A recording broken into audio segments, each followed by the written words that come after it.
All right. Good afternoon. I'd like to welcome everyone to the Muskogee Media Weekly Press Briefing. I'm Angel Ellis with Muskogee Media. I'm a reporter.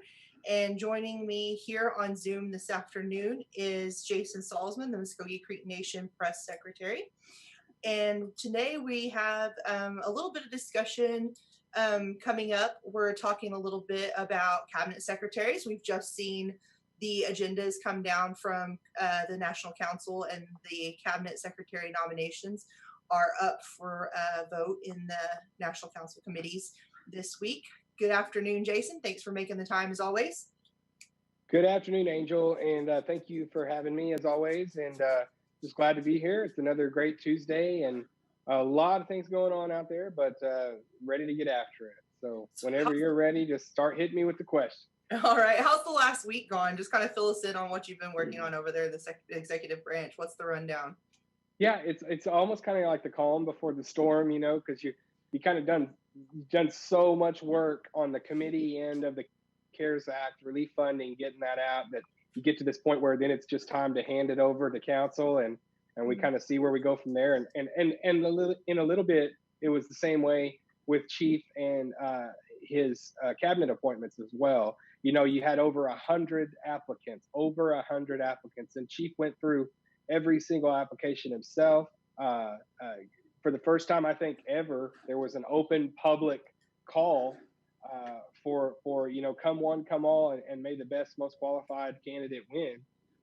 And so I think that was a refreshing look at the way that to pick the cabinet and make sure that we get a large selection to choose from. And Chief really went through a vetting process there with not only the 100 plus applicants, but 80 plus in-person interviews. And if you try to think about scheduling that many in-person interviews, and then COVID-19 hits, it really puts a wrench in the plans and kind of puts the brakes on getting this administration started. And not that we're ever going to be administration, or this administration is ever going to use excuses or anything like that, but it did kind of slow the process. But still, Principal Chief very pleased with how the outcome came about, and there was a really good team of interviewers too on the second round of interviews that included former council representatives, former cabinet members, people with knowledge of Muskogee Creek Nation,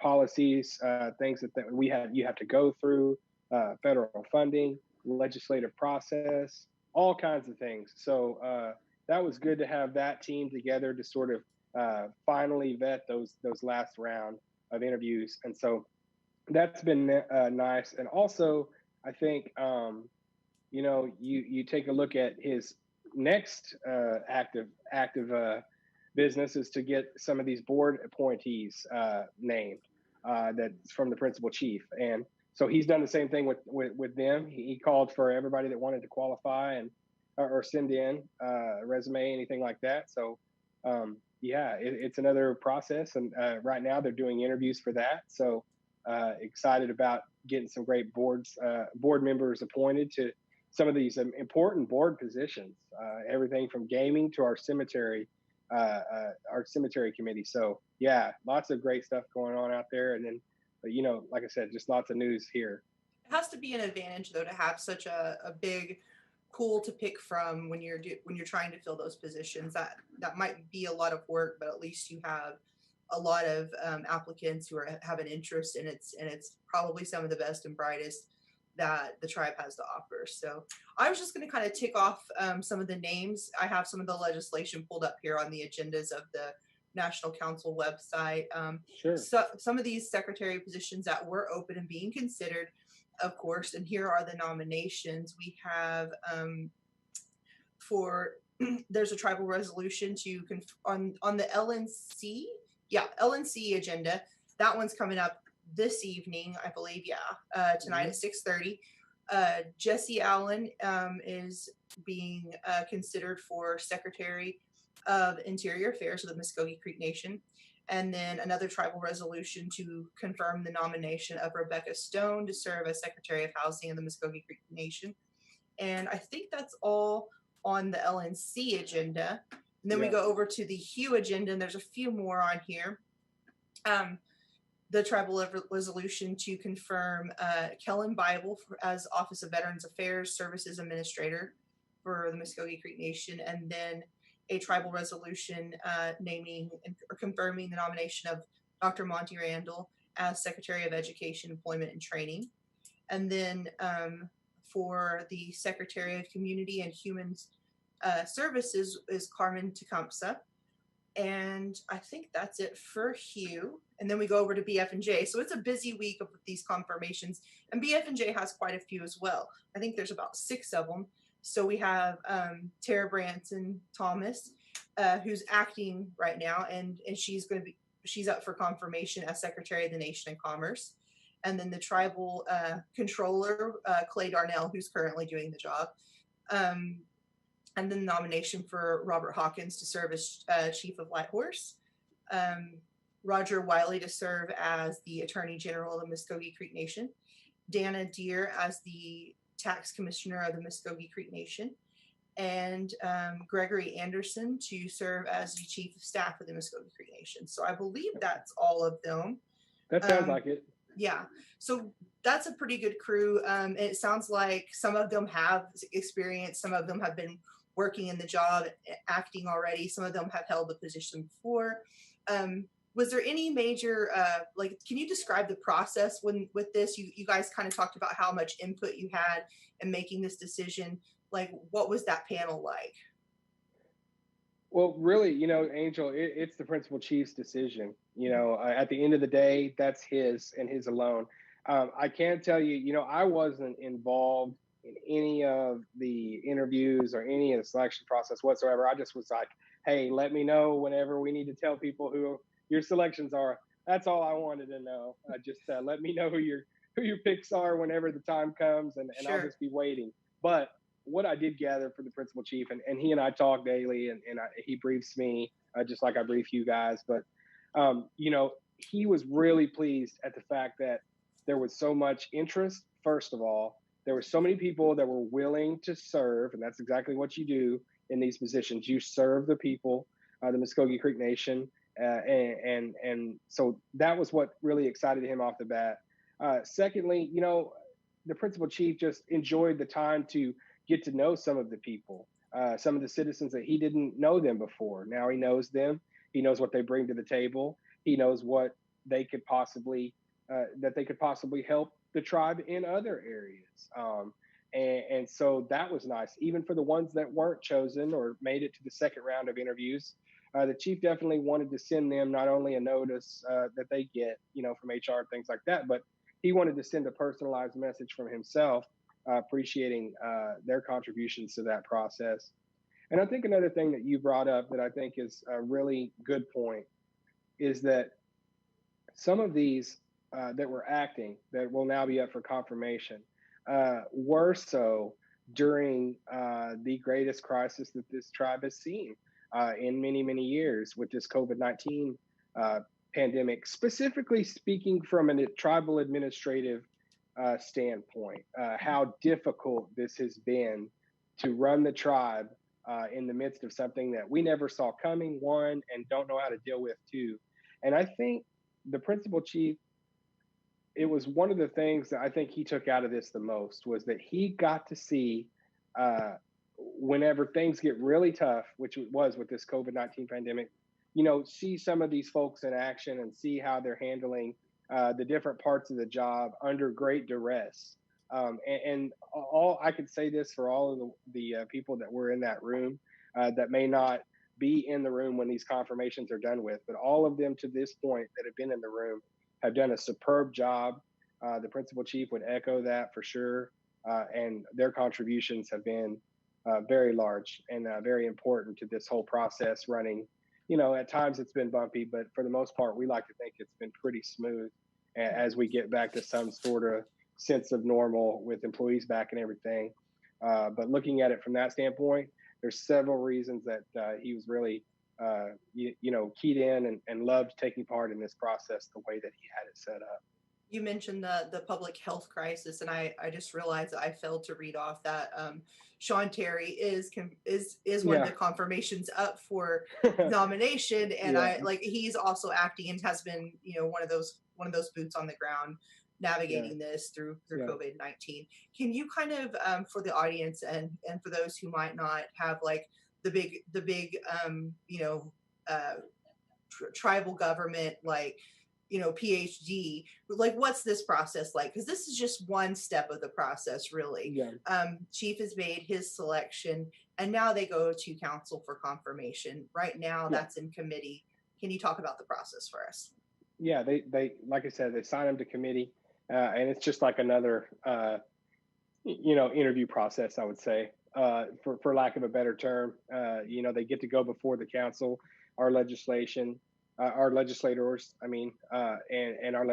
are they have a big job as part of their part of this government. We're the three branches are kind of work hand in hand, and this is their big part of this process, and they vet just like the principal chief, but it goes to that body. And so really for these picks, the job isn't over until the confirmation hearing goes through and everything like that. So the process is like I said, government in action, Muskogee Creek government in action, the chief sending over nomination, and then now it's on the council, much with lots of other things, laws, appropriations, contract signings from the chief, everything like that. So yeah, it's just government in action and working like it's supposed to. Those are those checks and balances. So I remember my first job interview at the Creek Nation. It was a panel of 3 people. So I would probably be a little terrified with the entire council doing my interview, but but these guys are probably like used to that and they're up to the challenge. So I'm kind of like bouncing through the legislation, and this is an incredibly busy committee week. We have some really big topics on there. I'm seeing the first, it's not the first time I've seen FOIA come up, but there's a FOIA bill come up, and there's another free press bill come up. And I feel like I'm being a little bit neglectful if I don't kind of address those. And have you gotten the opportunity to, see what Chief's pulse is on these 2 topics? Yeah. Well, Chief is a believer in free press. He's a believer that he wants to be really hands off with all of your content down there at Muskogee Media. Really, just if you have a question, ask it. Anybody out there, if you've got a question, ask it, and we'll give you the answer to the best of our ability.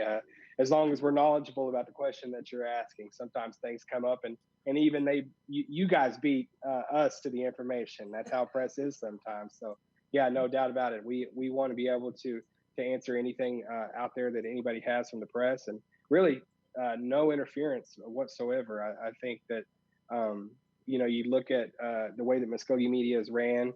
There's a board, there's a manager, there's the editorial staff.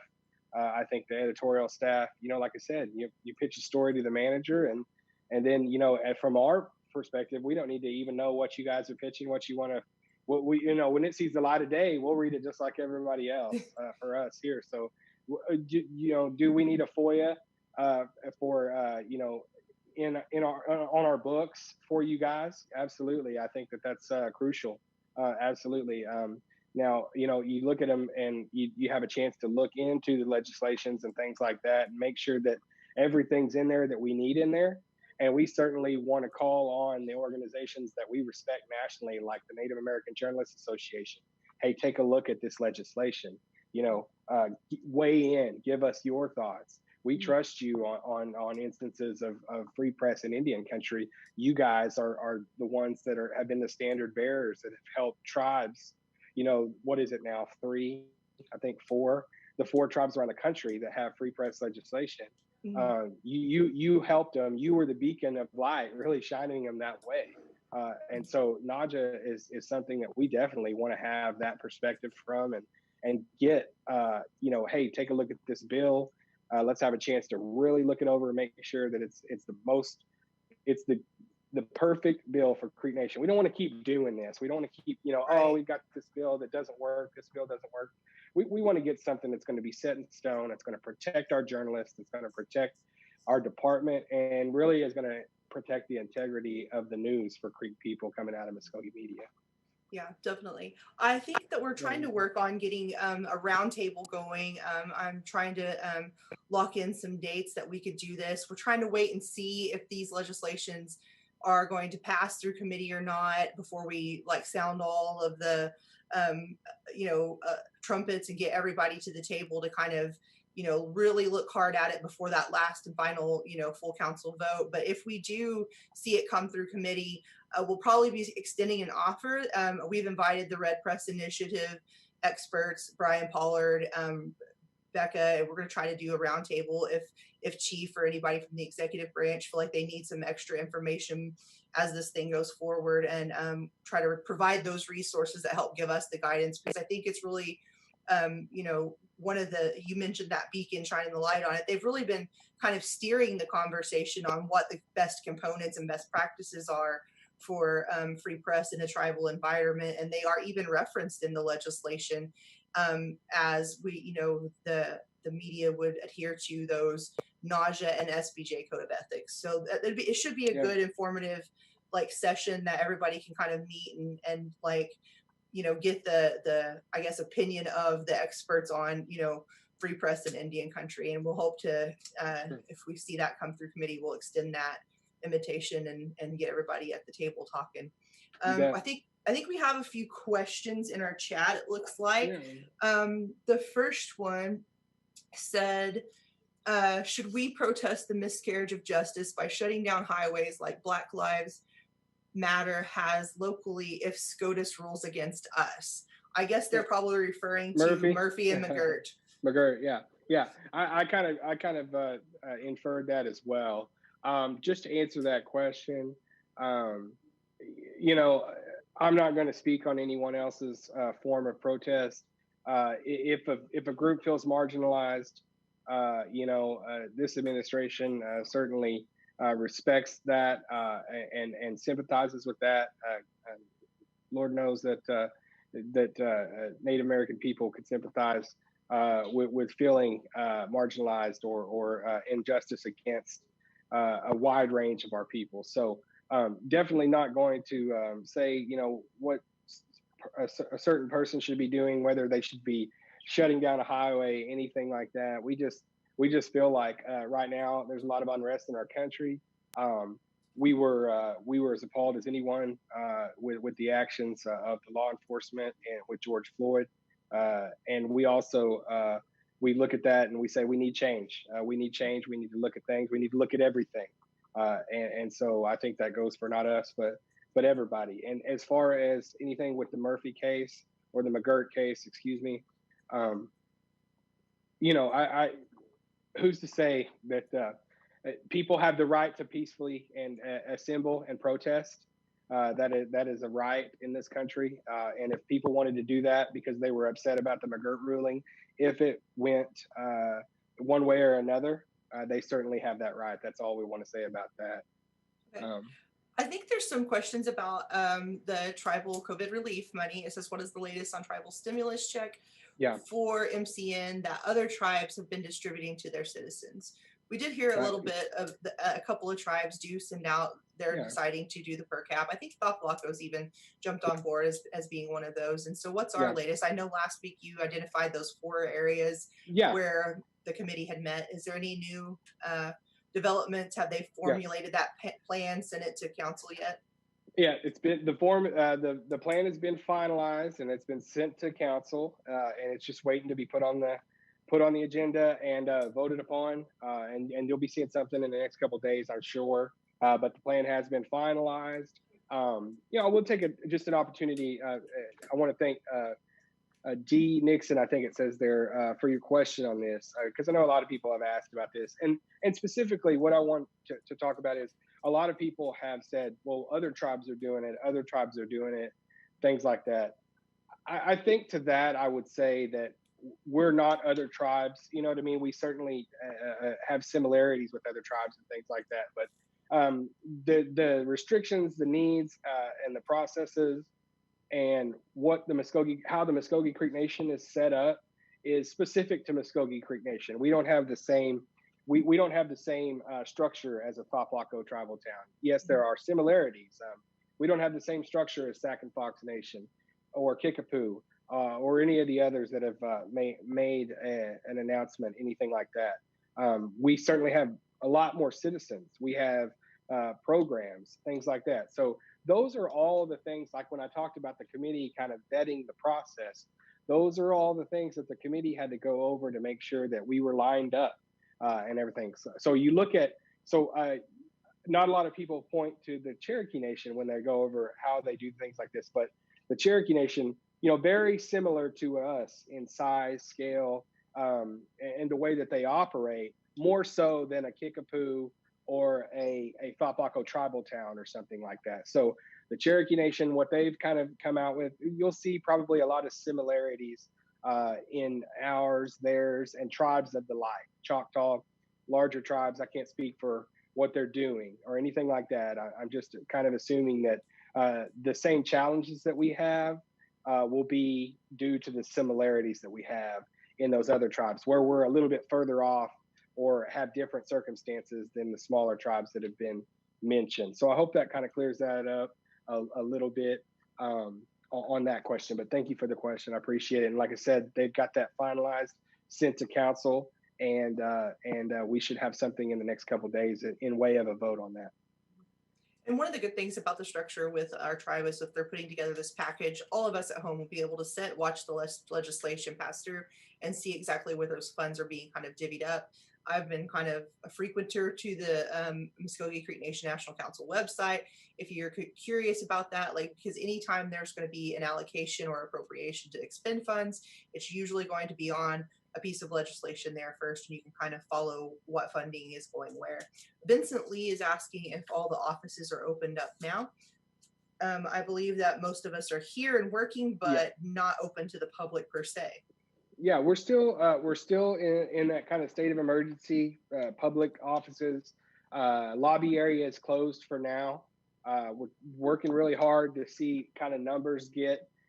We just really didn't want to deal with bring everybody back in. Oh no, send them back out. So we're really being cautious with this first wave of employees coming back and just kind of getting our feet under us again and getting everybody acclimated. So we still have the offices closed to the public for now, but we're doing the best we can to deliver the services under the circumstances. We just hope that those circumstances continue trending in the right direction. But for right now, all the offices are closed to the public. We're seeing that kind of be a really hard issue to tackle across Indian country. I know that the Osage Nation recently, they're in the middle of elections and COVID-19. And so they recently had a report of several people who had tested positive for COVID-19 at a polling place. And so I think they were kind of in that boat where they might have had to kind of go forward, then step back. And so I guess it's really tough to gauge. Depends on a lot of factors, but for now we're not letting folks in the door, but we're answering the phones and we're answering the emails and trying to do our best to keep that going. Ty Prohl says, is school clothing donation program operating back to business as usual? I wouldn't necessarily say business as usual, just because I think maybe they're on a call in, set up a schedule, visit type of thing. But you can reach that office, Prohl, at 918-549-2473. And if you need to get a hold of them, maybe make an appointment, get some information from School Clothing, I'm sure they'll be glad to hook you up. One of the questions I just kind of came up with myself, and sorry to step on anyone's toes who's just answering a question, but I saw that there was a ruling for the two tribal compacts recently saying that and that the Department of the Interior has approved their compacts with the state of Oklahoma that Governor Stitt signed with the Comanche and the Oto tribes. Have you seen that kind of playing out? We saw it. Our commitment and our affirmation in United for Oklahoma has not changed. We feel that just like a lot of the other tribes around the state still, and also senior counsel for the Chickasaw Nation, Stephen Greedham, gave a statement and basically, indicating this is a state issue, this is a state tribal issue. We've appealed to the state Supreme Court, things like that. So really, while it's a news headline and it's something that looks as if, oh, those compacts were approved, we certainly respect the opinions of those on the federal level. It still doesn't change anything for us here, in the fact that we're still united for Oklahoma. We still feel that there's a better solution out there for us, as well as the other tribes that are still standing in solidarity. And that's where we're at. We feel like this is just a move to basically get it back over here on our side of the aisle and let us deal with it. So, D. Nixon is asking a follow-up question on that stimulus That. package. Yeah, saw that. Thank you, D. What are the details of the stimulus bill? Like I said, those details are going to be kind of what I covered with Angel. I think it was last week, Angel, right? Mm-hmm. Where we talked about so basically 4 buckets. And I think it's important the way we phrase things or where we call things something or not, whether or not it kind of lines up with actually what it is. And it's not really a stimulus bill. Mm-hmm. The stimulus, what that means with the stimulus bill from the federal government was to send out money for people to go spend and stimulate the economy, get the economy going, buy things, everything like that. This is more of a tribal relief, recovery, rebuild type of, fund. So this comes out to the tribes with basically, certain requirements on it. Like the expenditures out of it have to be COVID related. You have to, recoup the things that COVID-19 has taken away. Now that may be from your programs, from your health system, from your citizens. And the citizens are a large part of that. And that's why the largest portion of the focus of this fund is going to go to individual and family support. You may see an expansion of programs, an expansion of eligibility, things like that, that I think people will be happy to see. And the best thing about this is that people that were affected by COVID-19 are going to get some relief. And really, we just have to make sure that we're doing everything we can to make sure all of our T's are crossed. And anytime something comes from the federal government in the form of this type of amount, there's certainly going to be a lot of scrutiny on that, a lot of checks, a lot of things that you have to do right, especially with the federal funding and how sort of specific that can be in a lot of different areas. So yeah, I appreciate the question and the follow-up question. Like I said, it's been finalized, it's been sent over to council, and we'll be glad to get that out here in a couple days. We've been kind of following along with it to try to kind of get a feel for what those areas are. It's good to hear that some of those eligibility requirements might be expanded a little bit. Is there anything in this plan that's kind of newly hatched that excludes per cap payments? Can we kind of roll that one out and stop talking about it yet, or is it still? Well, all I'll say is we're not a per cap tribe. Mm-hmm. We're a services tribe. Okay. And so that's just the way it is. I don't know. I haven't seen that part of the final plan, so I don't want to speculate. But I just knowing what I know as far as what we were before COVID-19. COVID-19 isn't going to just completely scratch that, and we're going to be able to just say, everything that we're supposed to do from here on out is now null and void. We have to change. We're going to change just because of COVID. We're going to react to the need as a result from COVID for our citizens out there, and and that's what, like I said, that's what I'm so happy about, is that if there are citizens out there that definitely are hurting, have a need because of COVID-19, we're going to be able to meet that need, and awesome. We're excited about the chance. Yeah. Vincent Lee has a pretty good question. He I think asked, do you expect the travel from the nation to various out-of-state location to be kind of canceled or scrolled back for this year? Thank you, Mr. Lee. That's a good question. That's something that, you really need to think about, because as most people that know the tribe kind of know how the tribe operates, there is a lot of travel. A lot of people go different places for trainings, speaking engagements, seminars. For this office, the principal chief's office specifically, congressional meetings, meetings on the Hill, getting stuff done nationally, federally, back here for us here at the tribe.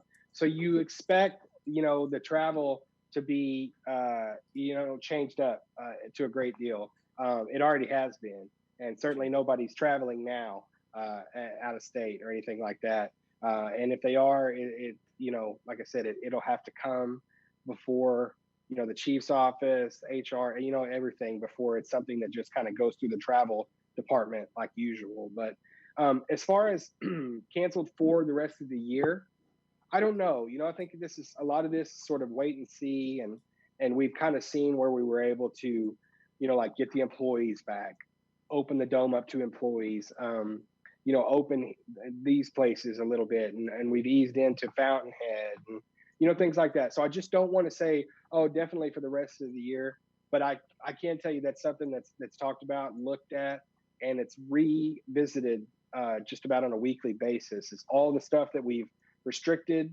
or banned or anything like that, like travel or spending on a certain amount or a state of emergency, making sure that we can get those things quickly if we need them. Those things are revisited every week to see if we need to adjust or maybe go a different direction. So awesome. Thanks for the question, Mr. Lee. Sounds like they're staying pretty fluid and monitoring it pretty closely. Yeah, well, absolutely. I think that's about all the questions I have. I'm just kind of checking over here on Facebook, making sure nobody left me a straggler over there. I don't see any on Facebook. So unless there's anything else nope, looks like YouTube's pretty clear. We've kind of run through those pretty good. And I think that's about it. I don't know if that's my racket, my office or what, but simmer down now. All right. Sounds like you guys are having a good time over there. Yeah. Oh, wait, let's see. They didn't show up to protest the institutional and systematic racism and retaliation by TPS against Indian Ed staff for filing a grievance to confront racism in the administration. That's kind of been one of those ongoing topics I see a lot of activity on every once in a while, especially as Tulsa Public Schools meets and irons out some issues. I'm not real familiar with the situation on that one right now and where the current climate's sitting. The TPS issue is one that Chief and Second Chief, kind of jumped on right after getting in office. Wanted to be a part of that and really be in on those TPS decisions, be in there with Chief Hoskin of the Cherokee Nation and also Chief Standing Bear of the Osage Nation. Those three powerful tribes converge in Tulsa. And so I have a stake in TPS. A lot of our Native students from those three tribes and all other tribes really in that TPS system. And we wanted to see, a good outcome out of a lot of that. Now, a lot of that is up to the parent committee. You know what I mean? And making sure that they have their voices heard and they're able to have input and working in conjunction with TPS. So Chief and Second Chief were in on that pretty early. And I can't speak for any of the systemic racism or retaliation by TPS against the Indian Ed staff. Like I said, I'd be kind of out of turn to talk about any of that. But my point is we had our turn. We were able to get in on some meetings. We were able to give some input, and I think that was nice. That was refreshing. That tribal leadership was able to be in those rooms with the Tulsa superintendent and some really some people on TPS that were affording them the opportunity, and also we got to meet with the Indian Ed staff and Indian parent committee, all that good stuff. So we felt good about those. We felt good about those consultations. But also we want to remind that those consultations are legally required. So while we're like, yes, it's nice to be at the table, legally we are supposed to be at the table and have input on Indian Ed. So thank you for the question. Yeah. Well, maybe that's a statement, but but more of a statement than a question. Well, I appreciate you always making the time for us every week, Jason. And like I said, if we need to, as we watch the legislation come through, if we need to set together on a roundtable discussion, I think Naja has extended the offer, and we'll try our very best to make that happen. But we'll see how committee progresses, and good luck to the candidates who are up for nomination. And thank you so much for joining us every week. And I feel like we just asked a ton of questions this week. Oh man, hey, glad to do it. Glad to do it. Glad to answer every question. and really appreciate you guys and the opportunity as always. And I'll see you guys next Tuesday. All right. You have a good one. Thank you, Jason. You as well, guys.